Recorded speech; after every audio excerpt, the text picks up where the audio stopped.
Chapter number 3 है, group 3A and 4A elements. इसका topic है compounds of carbon and silicon. सबसे पहले हमने इसका स्ट्रक्चर डिस्कस किया था, ठीक है, कार्बन का। उसके बाद इसकी नेचर कौन सी होती है, नॉन पोलर। फिर ऑक्साइड्स ऑफ सिलिकॉन किया था और स्ट्रक्चर ऑफ सिलिका, ठीक है। अब हमने क्या पढ़ना है, सिलिकॉन डाइऑक्साइड और उसका स्ट्रक्चर क्या है। तो इसका स्ट्रक्चर बेसिकली क्या होता है, टेट्राहाइड्रली। अगर हम सिलिकॉन को देखें तो यहाँ पे सिलिकॉन है, ठीक है। अगर ऐसा ही O3 का जो है वो हम लोग स्ट्रक्चर देखें तो क्या होगा, ऑक्सीजन इधर भी 2 3 हो गए, ठीक है। इसके साथ फिर से यहाँ पे क्या अटैच होगा, सिलिकॉन, और यहाँ पे इस तरह ऑक्सीजन। तो ये इस तरह से क्या बनता जाएगा, स्ट्रक्चर इस तरह का बनेगा, ठीक है। सिलिकॉन डाइऑक्साइड का है। अब जो सिलिका अकेला है उसका क्या स्ट्रक्चर होगा, टेट्राहाइड्रली।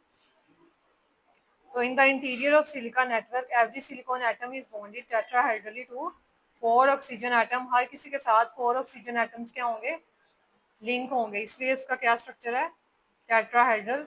और एवरी ऑक्सीजन एटम के साथ कितने सिलिकॉन एटम्स होंगे, पिछले लेक्चर में बताया था, 2 होंगे, ठीक है।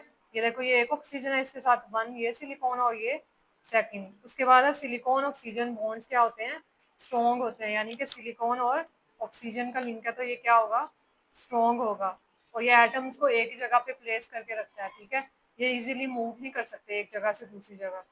उसके बाद है SiO2। ये क्या है, मोलिकुलर फार्मूला नहीं है सिलिका का, उन्होंने बताया है। SiO2 ये क्या है, सिलिकॉन डाइऑक्साइड है। उसके बाद फिफ्थ पॉइंट है हमारे पास कि होल जंक ऑफ सिलिका होगा तो उसे हम लोग क्या कहेंगे, 1 मॉलिक्यूल है। होल जंक का मतलब है कि काफी सारे सिलिकॉन के मॉलिक्यूल और ऑक्सीजन एटम जो है वो कंबाइन होंगे तो 1 मॉलिक्यूल बनेगा, ठीक है। ये नहीं कि एक सिलिकॉन और एक ऑक्सीजन है तो 1 मॉलिक्यूल बन गया। उसके बाद है atoms of silicon and oxygen at the surface of junk do not have all there valence forces satisfy. अब जो इसमें जितने भी सिलिकॉन और ऑक्सीजन है, इसका मतलब ये नहीं है कि इलेक्ट्रॉन को शेयर करके अपनी वैलेंसीज कंप्लीट कर रहे हैं, ठीक है। ये सिर्फ बॉन्ड बना रहे हैं, लिंक बना रहे हैं, ठीक है। इससे इनके इलेक्ट्रॉन्स और कंप्लीट नहीं हो रहे, ना ही इनकी वैलेंसीज कंप्लीट हो रही। उसके बाद है इनका क्या होता है, हाई सरफेस एक्टिविटी होती है सिलिका की, और इसका रिपीटेड पैटर्न है। और कौन सा है ये, कौन सी फॉर्म है, क्रिस्टलाइन फॉर्म है। उसके बाद है regular tetrahedral arrangement of 4 oxygen atoms around each silicon क्या बनाता है, एक क्रिस्टलाइन फॉर्म बना देता है। ये क्या है, एक क्रिस्टलाइन फॉर्म है। और किस तरह लिंक है, silicon oxygen silicon bond angle. और रोटेशन इसकी किस तरह से होगी, सिलिकॉन ऑक्सीजन बॉन्ड से।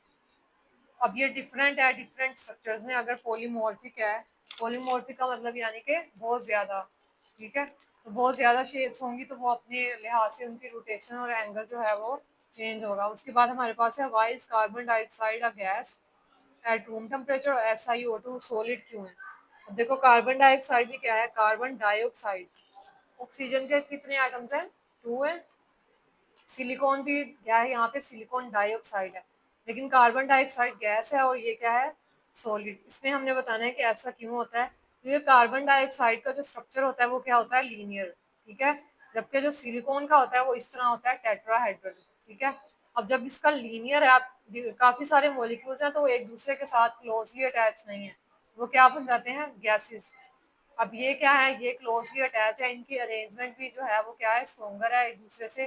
तो ये क्या बना लेती हैं, सॉलिड स्ट्रक्चर। तो carbon dioxide molecule has monomeric linear structure while SiO2 has infinite 3 dimensional polymeric tetrahedral structure।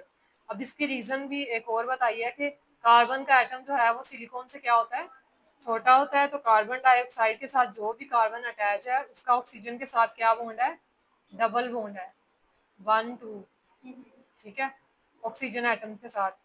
Small symmetrical linear molecule है, यानी कि लीनियर स्ट्रक्चर बना रहा है, ठीक है। और ये रिएक्टिव भी बहुत ज्यादा है। उसके बाद उन्होंने सिलिकॉन का बताया कि इसका एटम जो है वो कार्बन से क्या होता है, ज्यादा लार्ज होता है और इसके साथ 4 ऑक्सीजन एटम्स बाइंड है, ठीक है। और हर ऑक्सीजन एटम 2 सिलिकॉन एटम से अटैच है, तो इसलिए इसका क्या स्ट्रक्चर बनता है, 3 डायमेंशनल। यही वजह है कि ये एग्जिस्ट करता है एज अ सॉलिड और ये लिक्विड। उसके बाद है विट्रस सिलिका और सिलिका ग्लास। तो ये कब बनता है, जब एक सिलिका को हम लोग टेम्परेचर देते हैं 1600 डिग्री सेल्सियस और वो पिघल जाएगा और वो क्या बन जाएगा, लिक्विड।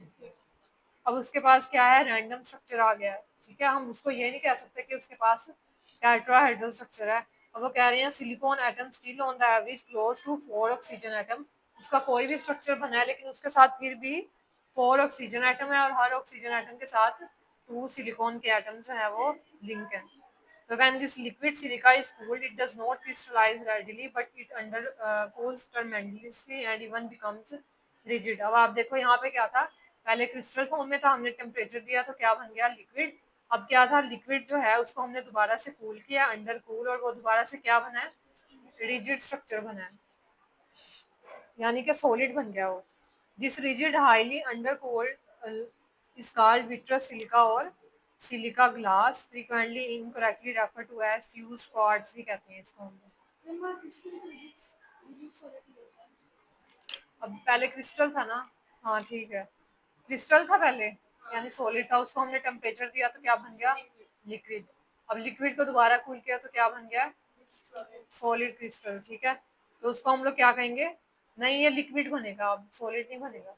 यहाँ लिखा होगा देखो, मतलब कूल होने के बाद लिक्विड रहेगा, हाईली अंडर कोल्ड लिक्विड रहा है, ठीक है। तो उस लिक्विड को हमने अब क्या नाम दिया है, सिलिका ग्लास, लेकिन वो ग्लास टाइप होगा लिक्विड में।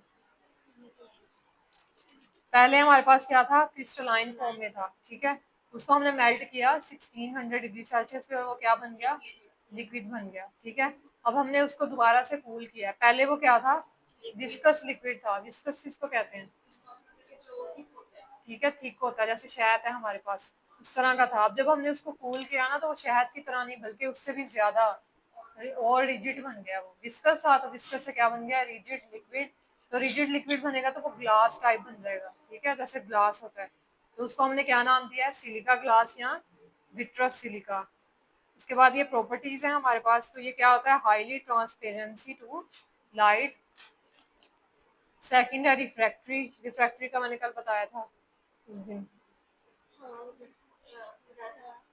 रिफ्लेक्ट होता है कि वापस चली जाती है, ठीक है, लेकिन रिफ्रैक्ट वापस नहीं जाती, ठीक है, कुछ रेज अंदर चली जाएंगी।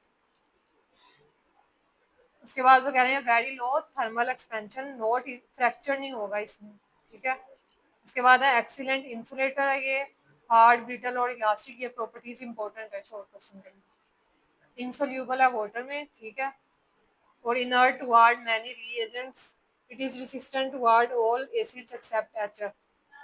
आपको इजी बताऊं तो इस तरह से कर लेना, ये वाला पॉइंट वेरी रिफ्रैक्टरी, बस स्टार्ट से ये ब्रैकेट्स करने की जरूरत नहीं है। उसके बाद क्या एक्सीलेंट इंसुलेटर, और ये वाली 5 भी कर लोगे ना तो बहुत है ये शॉर्ट क्वेश्चन के लिए, ठीक है, यहाँ तक करना।